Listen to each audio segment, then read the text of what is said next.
In this video, I'm going to do a review of all of the Ortlieb bags that I used on a recent bikepacking trip. I'll show each of the bags and talk about the features of that particular bag. Now, just as a disclaimer, Ortlieb did send me these bags. However, I did a bunch of research. I nailed down which bags I wanted, reached out to a representative at Ortlieb. They agreed to send me the bags for the trip and for this review. So again, just want to put that out as a disclaimer, but these were the bags that I was going to buy with my own money. What I really like about the Ortlieb bags, number one, they're waterproof. Number two is how easily they come on and off the bike, including the rack that I'm going to show. So you can convert your everyday mountain bike or gravel bike, or even road bike for that matter, to a bikepacking bike in a matter of minutes. So I really like that about these bags. So let's take a close-up look at these bags. And actually, before I show the bags, I'll first of all show the rack, how easily this goes on and off the bike. Now, I did a video already where I did my initial setup, but I'm gonna go into a little bit more detail of the features of these, especially after my trip, to talk about how they worked. So this rack has these little quick release things here, and once you put the pegs on the bike, this rack literally goes on and off the bike in less than 1 minute. So the first thing that you do is just drop the rack onto both pegs. And I'll say that even though this bike has eyelets for these pegs, you can use these on a regular bike. It comes with little brackets that go around the seat stay, and so you can use this on any bike even if it doesn't have the eyelets already installed. So once they're on the pegs, all you got to do is do the quick release on both sides. Again, that takes a matter of seconds. And then on the seat post, all you have to do is wrap this around. Now, I've already got it adjusted. Once you have it adjusted, you can see how quick that is. I mean, like literally, I can put this whole rack on the bike in probably 30 seconds. And that's what the rack looks like on the bike. And it has a capacity of 44 pounds or 20 kilograms, which is way more than I would carry on a bikepacking trip. Any more than that, I'd just be driving the car, honestly. All right, now let's put the bags on this bike. So first I'll talk about the gravel pack. This is a 14.5 liter pack, so using two of them, you get 29 liters. These have a roll top closure, so all you do is put your stuff inside, roll this, and it has three different closures. So one here, and you can strap that down. And then on the side, and again, once it's all rolled up and secure, it is totally waterproof. You can drop it in a lake and your stuff is gonna stay very dry. So on the back of the pack, you can see you've got these here, and these will wrap around the rack, and then you tighten it, and that keeps it secure.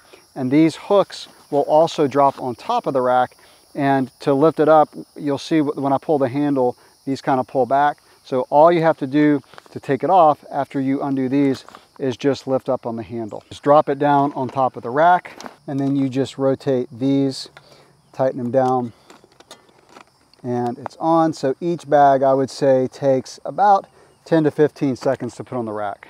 Now let's talk about the fork packs. And I've already done a detailed review on these, so I'm not gonna go too far into these, but basically you put these plastic brackets on your fork. If you have a fork with 3 bolts, then you can just bolt it directly on there. If you don't, it comes with straps that you can wrap around a suspension mountain bike fork, a fork that does not have the bolts, but that bolted on this fork in about a minute. And then you can see on the back of the bags, you've just got these brackets, and this just drops onto the brackets on the fork. And then there's this little lever here that you do when it's time to take them off, but they'll just snap right on there. And then you just drop these on and they'll snap into place, and they're very, very secure. Now, I did mention in my review of these that when I first put these on, they actually fell off because I didn't have enough threads inside the fork. So I took out the little plastic pieces that are included, but this bracket wraps around this fork as if it were made for it. When I took those plastic pieces out, this thing held for my whole trip. So, but you want to make sure you get about 4 rotations of the Allen bolt when you put it into the fork. The roll top closure of the fork pack is very simple. And by the way, this is the 5.5 liter. You can get this one in a bit smaller one, but you just roll it down, and then all you do is buckle it together. Now on my trip, what I really liked about these is the compartmentalization. And so on the right side, I kept all the things that I would need quickly on my ride. Snacks, some tools, even some toilet paper in case I needed it, since it was on the side that is opposite of where I lean my bike, so it's on the drive side. And on the other one, I had a bunch of stuff for the camp. So again, I really like how quickly I can grab stuff out of here. I mean, that's, in about 2.5 seconds, I've got the bag open, and 2.5 seconds I can close it. So really good for just grabbing stuff and again, keeping everything kind of separated from the things that I need really quickly to maybe stuff that I need once I get to the campsite. Now let's talk about the seat pack. I really like this particular bag. This bag is very large. You can put about 3 days worth of clothes in here, maybe even more if you were not carrying a whole lot of stuff.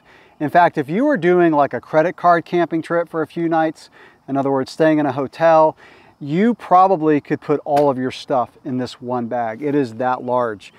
It goes on and off the bike really easily, just like the other bag. So this just goes around the seat post, and then this particular strap goes around the saddle rails.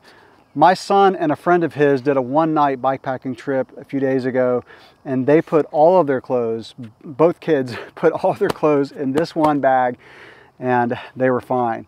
So I'm going to show how this goes on the bike. Now it's a little deformed. I've just got some towels in here just to give them some bulk. But normally if you have it stuffed full of clothes, it's going to stick kind of out. And so the way this closes is it's a roll top, just like the other ones.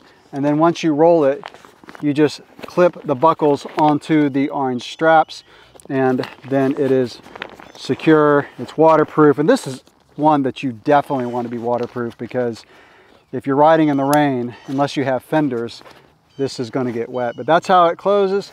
And it also has these lashing points on the back. I also like the bungees that are on here, because typically you're going to put like sandals or maybe even some wet clothes on the outside. I put my shoes on this for my bikepacking trip, and it was perfect for that.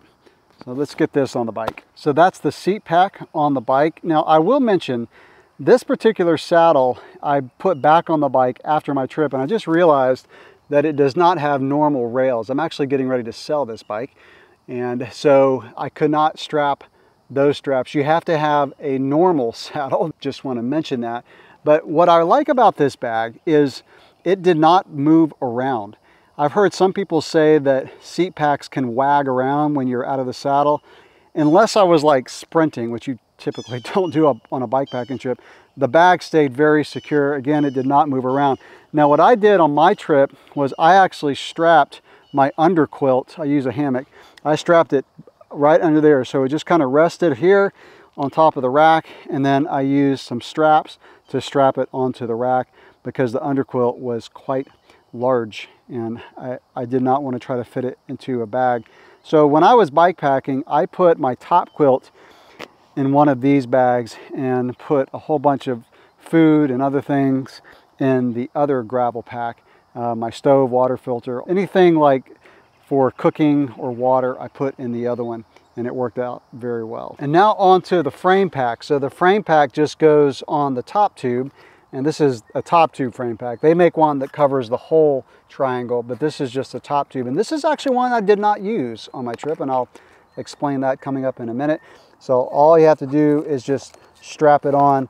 And you can access the water bottles. I'm gonna get this strapped on and then I'll show, but if you had a short water bottle, you can access the water bottle. What I really like about this, by the way, is it's not only good for bikepacking, but it's also good for maybe like a long gravel ride. So a long Saturday gravel ride where you want to carry some food and tools and all that kind of stuff. And you can just kind of go out and ride and not have to have, you know, other bags that are less aerodynamic. So let's get this thing strapped on and I'll explain why I didn't use it on my recent trip. So that's the top tube bag. I didn't really take my time putting this on. This bag probably takes the longest of all the bags that I'm showing you to put on the bike. This one, you have to get the straps right. Again, I didn't take my time doing it, so it doesn't look that good, but I just want to show what it looks like on the bike. This has a waterproof zipper. Now, the reason why I did not, I can't do that with one hand. So there we go. So there's your waterproof zipper. The reason I could not use this is my knees hit it. Now, that's just me. And I kind of figured that might happen because I cannot use a bag that goes on the top. A lot of people that I ride with can use those. In fact, most people I ride with use a bag that goes on the top of the top tube. But this frame bag that goes under the top tube is one where my knees hit it. Again, it's just me. Most people will be totally fine with it because almost everybody I bike pack with uses a frame bag. I can't. It's just the way my legs are shaped, which is too bad because I really like this bag, like I said, for longer gravel rides where I'm just out for one day but want to carry a bunch of stuff. This bag is perfect for that. And you can see, like, you could use a small water bottle. And now the quick release handlebar pack that's great for drop bar bikes. This thing is 11 liters, and I was surprised how much stuff I could carry in here. I carried my hammock, my tarp, and my camping chair all in this bag. So you could easily put your tent, ground cloth, whatever in this bag. And it also has some side pockets. The side pockets I was not really able to use because they were right up against my shifters. But this is a quick release bag that once you get these straps adjusted, it goes on and off the bike, again, very easily. This one I actually had to look up the instructions of how to put on, but basically the gray cord goes over the bar, under the stem, over the bar, and then hooks on this little hook, and then you kind of have it up about 30 degrees, and then you do the black cord, which is the opposite. So it goes under the bar, over the stem, under the bar, and then it's got this little kind of quick release thing here, and it snaps on. So putting this on, you can see I've got the gray cord going over, under the stem, over the bar, hooking onto here. And once it's on, all you have to do is kind of cinch this up and it will tighten, and then you leave it so the bag is rotated up a little bit. And then for the black cord, again, I'm going to do the opposite. I'm going to go under the bar, over the stem, and then under. And you kind of have to work the cords around your cables. And then again, it's got this little quick release. Of all the packs that I showed, this is the one that's more in your view, so to speak, when you're riding. In fact, all the other bags you don't see. Even the fork packs are very discreet when you're riding. I will say that even though this pack is fairly wide, it fits really nice between my shifters here. And these are bars that have a flare, so the shifters kind of point in. Even still, my thumbs did not hit. Now, if I extend my thumb, it would hit the bag, but if I'm just riding, my thumbs did not hit the bag. This bag, by the way, uses a roll top closure like the other ones, but it only has one buckle, and so all you have to do is roll it up and just clip this on, and you can cinch this orange strap down and then just tighten that buckle. It does have these straps that are perfect for like tent poles. Now, I use a bridge style hammock, and so I was able to put my hammock poles under here and strap them down with these straps, and it held very secure. In fact, we did really bumpy gravel roads, single track, and nothing came off the bike after I got those bolts squared away for the fork packs. So this is a bag that I really came to rely on when I got to the campsite. So when I was setting up my hammock, setting up my tarp, I could just open this bag, and because my bike was leaning against usually a tree, I could just kind of leave this open and then just put my stuff sacks in here, maybe some food, things that I did not want to put on the ground, but very easy to access when the bike was just sitting at the camp. So this pack actually was even more handy than I thought it would be because of that feature of being able to just, you know, leave the bike leaning up against something and taking stuff in and out. And this is what the bike looks like with all the packs on. Whole lot of carrying capacity, especially if you strap something on the back of that rack. I would say, other than the fork pack falling off because the bolts did not thread deep enough into the fork with those little plastic pieces on, after I got that squared away, every single bag held perfectly, again, over pretty bumpy roads and also single track. So I like these bags a lot. And as I mentioned at the beginning of the video, you can convert a bike to a bike packing bike, I would say maximum 10 minutes. The frame bag here probably takes the longest just because you got to get these straps right, but even that's only a couple minutes. Have you used these? Have you used other ones? Let us know what your favorite features are. I would love to know in the comments below. I am just now getting into bike packing, so I'm still learning a lot, but I would say after a 3-day trip, the learning curve really began to flatten out at the end of the trip. So questions, comments, drop those below. I'll catch you in the next video. Thanks for watching.